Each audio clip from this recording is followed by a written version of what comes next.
I love this question. If a whale delegates to a DREP or pool and then loses his keys, that DREP will have that stake forever. Could snowball into a problem. That's not exactly how that works. All right. What's your view on Neuralink? So, this is an interesting one, too. Neuralink is one of those companies where you look at the horizon 10, 20, 40, 50 years, and you say to yourself, okay, how do we merge humanity and technology together in just the right way so that when they're merged, you get this emergent property, you get new capabilities that you've never had before. So the human brain is kind of sealed in this case, and it actually doesn't have any natural way of sensing the environment. So it gets it from your ears, from your eyes, and then it has this meat suit that's kind of sealed around it, and you touch stuff, and you're just kind of fumbling around in this ambient environment. But it has these interfaces, and those interfaces we evolved with, and they're fairly refined at this point. But we've never been able to, by ourselves, through human augmentation, enhance those interfaces to add completely new dimensions to them. Every now and then, evolution comes in, and it gives us some new dimensions to those interfaces. Like, for example, synesthesia, where people perceive colors, words with colors. And so, there's a great book called Wednesday's Indigo Blue, and it actually talks about people who have synesthesia and their different perceptions. So we hear music, but what if you could taste music, or what if music had colors associated with it? And it turns out just by having those linked sensory dimensions, it actually tremendously helps things like memory and recall and other cognitive functions, especially creative endeavors. And so there's no coincidence that a lot of memory champions happen to suffer from synesthesia. So what if you could add new senses, like you could see infrared light? Or what if you had telepathy? What if you could perceive different parts of the electromagnetic spectrum? What if you could sense or touch things that are far away? So additional senses. And Neuralink is the first foray mechanically into that field. So obviously there's all kinds of stuff that exists in the alternative lifestyle world, like the gateway projects and remote sensing, and these things that for a long time the hippie movement's been like, oh yeah, this stuff is there.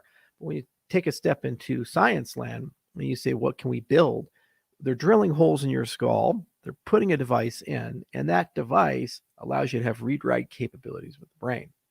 Now, if you're a neurosurgeon, you'll be like, oh, we've done this for a long time. This is actually nothing novel or new, what Neuralink is proposing. They do deep brain stimulation for Parkinson's treatments and other things. They bore holes in people's skulls and put probes in. The difference with Neuralink is that those are not mass market. Those are not an elective surgery. Those are for very traumatic situations that people are going into. They're quite invasive. The leads are very thick relative to what Neuralink is trying to do. And those implants certainly are not something you'd want to have. They're a last resort in the treatment of conditions that are quite debilitating. Well, Neuralink seeks to be a consumer device like the iPhone or the iPad. Now, not today, but 10, 20, 30, 40 years in the future.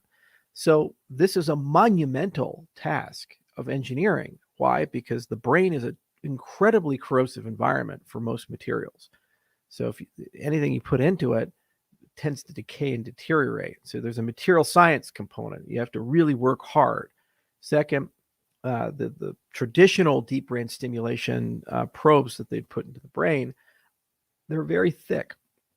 And what I mean by that is they look thin to us, but they're thick enough to cause a lot of damage when they go in, a lot of bleeding and other side effects. So you have to make them a lot thinner. The problem is they're so thin, the Neuralink leads, that they can't be installed by a human hand, no matter how talented the neural surgeon is. So you have to build a surgical robot to be able to install that. So there's this huge material science problem. There's a surgical robot problem, an installation problem. There's a question about some basic things with any biomedical implant. Will it be rejected? How do you deal with daily things like taking a shower and cleaning? Then there's a question of power. So how do you power something like this in a safe way? An implantable medical device battery that's right next to your brain, and our battery has a problem in our cell phone. Oh no, you drop the phone. It's like if your battery catches fire or leaks in your head, you have much bigger problems to worry about. So there's a power delivery question. So there's a big house of innovation there. And then obviously there's an AI and an integrated circuit question. So it's a big electrical engineering and software problem as well. So you have a monumental intersection of insanely difficult problems all coming together. Plus, you have to go through the whole FDA process. So they tried it on pigs and monkeys. There's some really gruesome stuff when you read the reports about what happened to the monkeys and to the pigs that they tried these things on. It was pretty horrific. And now they've put it in a human.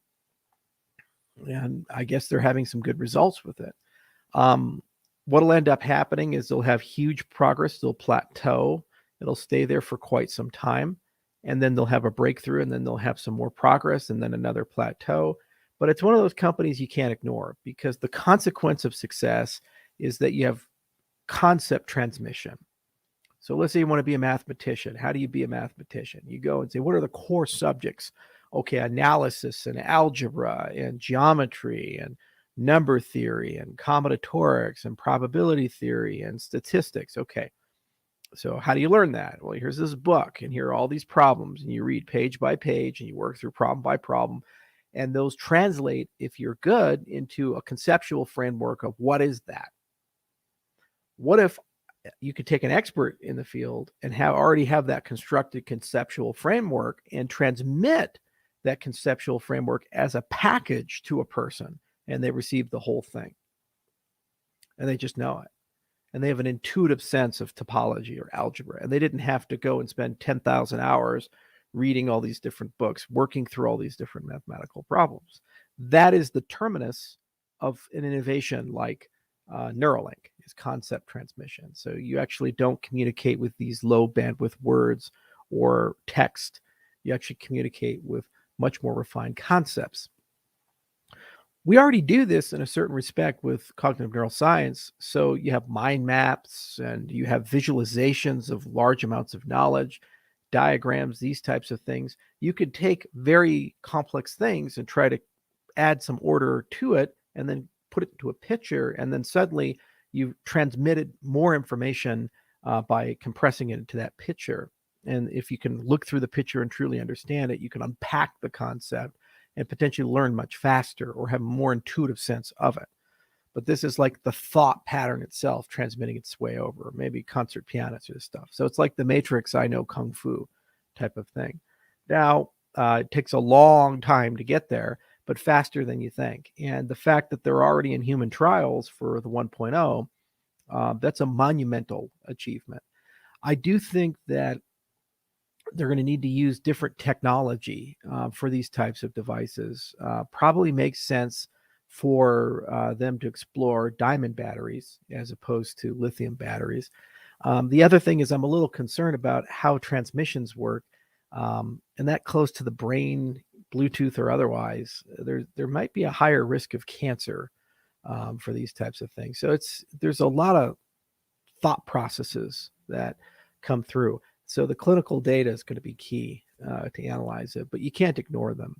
I'm a bigger fan at the moment of Synchron because they're choosing a different approach. They actually go through one of the arteries and veins, and they go into the brain, and they use a stent for that. And doctors all the time, they put stents in.